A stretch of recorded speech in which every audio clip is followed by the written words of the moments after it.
ನಗರದ ಅತಿದೊಡ್ಡ single screen theatre ಆಟವನ್ನ ಮುಗಿಸ್ತಾ ಇದೆ.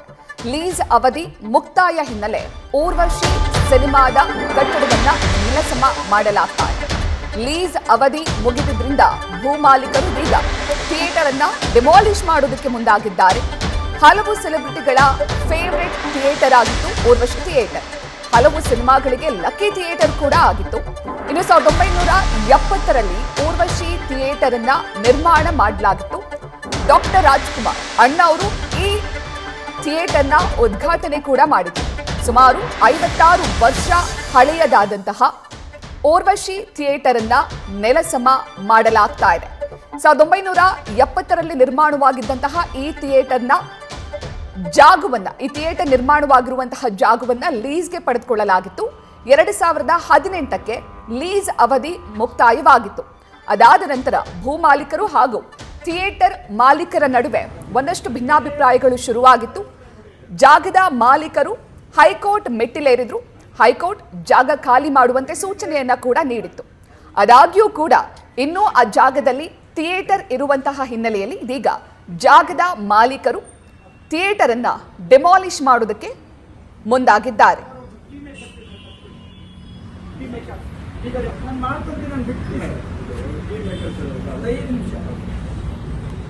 ಸುಮಾರು 1100 ಸೀಟ್ ಕೆಪಾಸಿಟಿ ಉಳ್ಳಂತಹ ಊರ್ವಶಿ ಥಿಯೇಟರ್ ಅನ್ನ ನೆಲಸಮ ಮಾಡಲಾಗ್ತಾ ಇದೆ.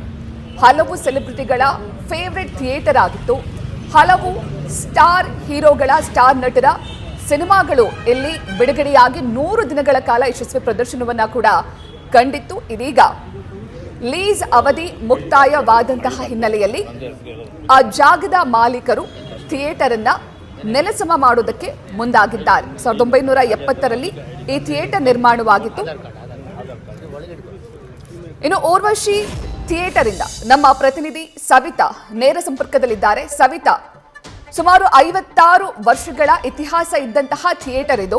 ಹಲವು ಸ್ಟಾರ್ ನಟರ ಒಳ್ಳೆ ಸಿನಿಮಾಗಳು ಈ ಥಿಯೇಟರ್ ಅಲ್ಲಿ ರಿಲೀಸ್ ಆಗಿ 100 ದಿನಗಳ ಯಶಸ್ವಿ ಪ್ರದರ್ಶನ ಕಂಡಿತ್ತು. ಇದೀಗ ಈ ಥಿಯೇಟರ್ ಅನ್ನ ನೆಲಸಮ ಮಾಡೋದಕ್ಕೆ ಜಾಗದ ಮಾಲೀಕರು ಮುಂದಾಗಿದ್ದಾರೆ ಎನ್ನುವಂತಹ ಮಾಹಿತಿ. ಥಿಯೇಟರ್ ಮಾಲೀಕರ ಈ ಬಗ್ಗೆ ಏನು ಹೇಳ್ತಿದ್ದಾರೆ ಸವಿತಾ? ಪ್ರತೀಕ್ಷಾ, 1970ರಲ್ಲಿ ನಿರ್ಮಾಣ ಆದಂತಹ ಲಾಲ್ಬಾಗ್ ರಸ್ತೆಯಲ್ಲಿ ನಿರ್ಮಾಣ ಆದಂತಹ ಸಿಂಗಲ್ ಸ್ಕ್ರೀನಿಂಗ್ ಥಿಯೇಟರ್ ಅಂದ್ರೆ ಊರ್ವಶಿ ಥಿಯೇಟರ್. ಸದ್ಯ ನೋಡಬಹುದು, ಊರ್ವಶಿ ಥಿಯೇಟರ್ ಡೆಮಾಲಿಷನ್ಗೆ ಸಿದ್ಧತೆ ಕೂಡ ನಡೀತಾ ಇದೆ. ಪ್ರಮುಖವಾಗಿ ಲೀಸ್ ಅವಧಿ ಮುಕ್ತಾಯ ಆಗಿರೋ ಕಾರಣದಿಂದಾಗಿ ಜಾಗದ ಮಾಲೀಕರೇ ಡೆಮಾಲಿಷನ್ಗೆ ಮುಂದಾಗಿರುವಂತದ್ದು. ಈ ಹಿಂದೆ ಕೂಡ ನೋಟಿಸ್ ಕೊಟ್ಟಿದ್ರು. ಖುದ್ದು ಮಾಲೀಕರನ್ನ ಭೇಟಿ ಮಾಡಿ ಈ ಬಗ್ಗೆ ಮಾಹಿತಿ ಕೂಡ ನೀಡಿದ್ರು. ಪ್ರಮುಖವಾಗಿ ಇಂದು ಡೆಮಾಲಿಷನ್ಗೆ ಸಕಲ ಸಿದ್ಧತೆ ಕೂಡ ನಡೀತಾ ಇದೆ. ಇನ್ನು ಡೆಮಾಲಿಷನ್ ಪ್ರಕ್ರಿಯೆ ಏನ್ ಆರಂಭ ಆಗಿಲ್ಲ. ದೃಶ್ಯದಲ್ಲಿ ನೋಡಬಹುದು, ಒಳಭಾಗದಲ್ಲಿ ಅಂದ್ರೆ ಸಿಂಗಲ್ ಸ್ಕ್ರೀನಿಂಗ್ ಥಿಯೇಟರ್ ಅಂತ ಹೆಗ್ಗಳಿಕೆ ಪಡೆದಂತಹ ಊರ್ವಶಿ ಥಿಯೇಟರ್ ಇದು. ಸಾಕಷ್ಟು ಸ್ಟಾರ್ ನಟರ ಸಿನಿಮಾ ಇಲ್ಲಿ ಒಳ್ಳೆಯ ತೆರೆ ಕಂಡಿದೆ. ಜೊತೆಗೆ ಇಲ್ಲಿ ಅದೃಷ್ಟದ ಸಂಕೇತ ಅಂತ ಕೂಡ ಒಂದಿಷ್ಟು ಸ್ಟಾರ್ ನಟರು ಭಾವಿಸಿದ್ರು. ಒಳಭಾಗದಲ್ಲಿ ಇರುವಂತಹ ಚೇರ್ ಕೂಡ ಇಲ್ಲಿ ಆಚೆ ತಂದು ಹಾಕಿದ್ದಾರೆ. ಡೆಮಾಲಿಷನ್ಗೆ ಏನೆಲ್ಲ ಸಿದ್ಧತೆ ಬೇಕು ಅದೆಲ್ಲವನ್ನ ಕೂಡ ಮಾಡ್ತಾ ಇದ್ದಾರೆ. ಜೊತೆಗೆ KSRPC ಸೇರಿದಂತೆ ಪೊಲೀಸರು ಕೂಡ ನಿಯೋಜನೆ ಆಗಿದೆ. ಇನ್ನು ಒಳಭಾಗದಲ್ಲಿ ಡೆಮಾಲಿಷನ್ಗೆ ಅಂದ್ರೆ ಒಳಭಾಗದಲ್ಲಿರುವಂತಹ ವಸ್ತುಗಳನ್ನು ಆಚೆ ತಂದು ಹಾಕಿ ಅದಾದ ಬಳಿಕ ಡೆಮಾಲಿಷನ್ಗೆ ಮುಂದಾಗುವಂತದ್ದು. ಜೊತೆಗೆ ಚೇರ್ ಕೂಡ ಆಚೆ ತಂದು ಹಾಕಿದ್ದಾರೆ. ಒಂದಿಷ್ಟು ಅಧಿಕಾರಿಗಳು, ಜೊತೆಗೆ ಜಾಗದ ಮಾಲೀಕರು, ಪೊಲೀಸರು ಕೂಡ ಈ ಭಾಗದಲ್ಲಿ ಬಂದಿರುವಂತದ್ದು. ಇನ್ನ ತೋರಿಸ್ತಾ ಹೋದ್ರೆ ಇಲ್ಲಿ JCB ಅಟ್ಯಾಚ್ ಅಂತಹ ಯಂತ್ರಗಳು ಕೂಡ ಬಂದು ನಿಂತಿದ್ದಾವೆ. JCB ಕೂಡ ಬಂದು ನಿಂತಿದೆ. ಇನ್ನೇನು ಕೆಲವೇ ಹೊತ್ತಲ್ಲಿ ಡೆಮಾಲಿಷನ್ ಕಾರ್ಯ ಆರಂಭ ಆಗುವಂತಹ ಸಾಧ್ಯತೆ ಕೂಡ ಇದೆ. ಒಳಭಾಗದಲ್ಲಿರುವಂತಹ ವಸ್ತುಗಳನ್ನ ಆಚೆ ತರುವಂತಹ ಪ್ರಯತ್ನಗಳಾಗ್ತಾ ಇದ್ದಾವೆ.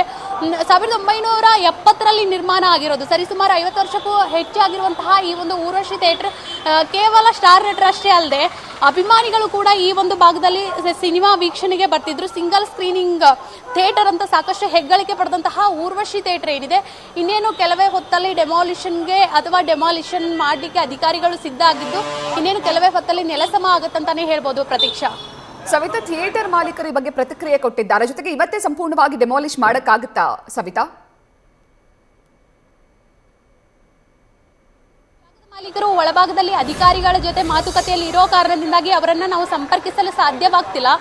ಜೊತೆಗೆ ಅಧಿಕಾರಿಗಳ ಸಮ್ಮುಖದಲ್ಲಿ, ಜಾಗದ ಮಾಲೀಕರ ಸಮ್ಮುಖದಲ್ಲಿ ಜಾಗದ ಮಾಲೀಕರು ಡೆಮಾಲಿಷನ್ಗೆ ಮುಂದಾಗಿರುವಂಥದ್ದು. ಪ್ರಮುಖವಾಗಿ ಲೀಸ್ ಅವಧಿ ಮುಗಿದಿರೋ ಕಾರಣದಿಂದಾಗಿ ಡೆಮಾಲಿಷನ್ ಬಿಟ್ಟು ಮತ್ತಾವ ಆಪ್ಷನ್ ಕೂಡ ಇರಲಿಲ್ಲ. ಸ್ವತಃ ಈ ಕಾರಣದಿಂದಾಗಿ ಸ್ವತಃ ಜಾಗದ ಮಾಲೀಕರೇ ಡೆಮಾಲಿಷನ್ಗೆ ಮುಂದಾಗಿರುವಂಥದ್ದು. ಜೊತೆಗೆ ಅಧಿಕಾರಿಗಳು ಕೂಡ ಇದ್ದಾರೆ, ಜಿಬಿಎ ಅಧಿಕಾರಿಗಳು ಸೇರಿದಂತೆ ಪೊಲೀಸ್ ಇಲಾಖೆ, ಜೊತೆಗೆ ಈಗೇನೆ JCB ಇದೆ, ಎಲ್ಲವೂ ಕೂಡ ಡೆಮಾಲಿಷನ್ಗೆ ಸಿದ್ಧತೆ ನಡೆದಿರುವಂಥದ್ದು. ಜಾಗದ ಮಾಲೀಕರು ಇನ್ನೂ ನಮಗೆ ಮಾಧ್ಯಮದವರಿಗೆ ಸಂಪರ್ಕ ಸಿಕ್ಕಿಲ್ಲ. ಆ ಭಾಗದಲ್ಲಿ ಅಧಿಕಾರಿಗಳು ಕೂಡ ಇದ್ದಾರೆ. ಸೊ ಒಂದು ಹಂತದ ಮಾತುಕತೆ ಕೂಡ ಆಗ್ತಿದೆ. ಡೆಮಾಲಿಷನ್ಗೆ ಏನೆಲ್ಲ ಪ್ರಿಪರೇಷನ್ ಆಗಬೇಕು, ಜೊತೆಗೆ ಏನೆಲ್ಲ ಕ್ರಮಗಳನ್ನು ಕೈಗೊಳ್ಳಬೇಕು, ಇತ್ತ ಜಾಗದ ಮಾಲೀಕರ ಸಮ್ಮುಖದಲ್ಲಿ ಆಗ್ತಿರೋ ಕಾರಣದಿಂದಾಗಿ ಅಧಿಕಾರಿಗಳು ಅವರ ಜೊತೆ ಮಾತುಕತೆಯಲ್ಲಿ ಬ್ಯುಸಿ ಆಗಿರುವಂಥದ್ದು. ಕೆಲವೇ ಹೊತ್ತಲ್ಲಿ ಪ್ರಮುಖವಾಗಿ ಒಳಭಾಗದಲ್ಲಿರುವಂತಹ ವಸ್ತುಗಳನ್ನು ಆಚೆ ತೆಗಿತಾರೆ. ಅಂದರೆ ಯಾವುದು ಡ್ಯಾಮೇಜ್ ಆಗದೆ ಇರುವಂಥದ್ದು, ಬಳಕೆ ಆಗುವಂತಹ ವಸ್ತುಗಳನ್ನು ಆಚೆ ತಂದು ಅದಾದ ಬಳಿಕ ಡೆಮಾಲಿಷನ್ಗೆ ಮುಂದಾಗುವಂಥದ್ದು. ಪ್ರತೀಕ್ಷಾ, ಥ್ಯಾಂಕ್ ಯು ಸವಿತಾ ತಮ್ಮೆಲ್ಲ ಡೀಟೇಲ್ಸ್ಗೆ. ನ್ಯೂಸ್ ಫಸ್ಟ್ ನಿರ್ಭೀತಿಯಿಂದ ನಿಮ್ಮ ಪರವಾಗಿ.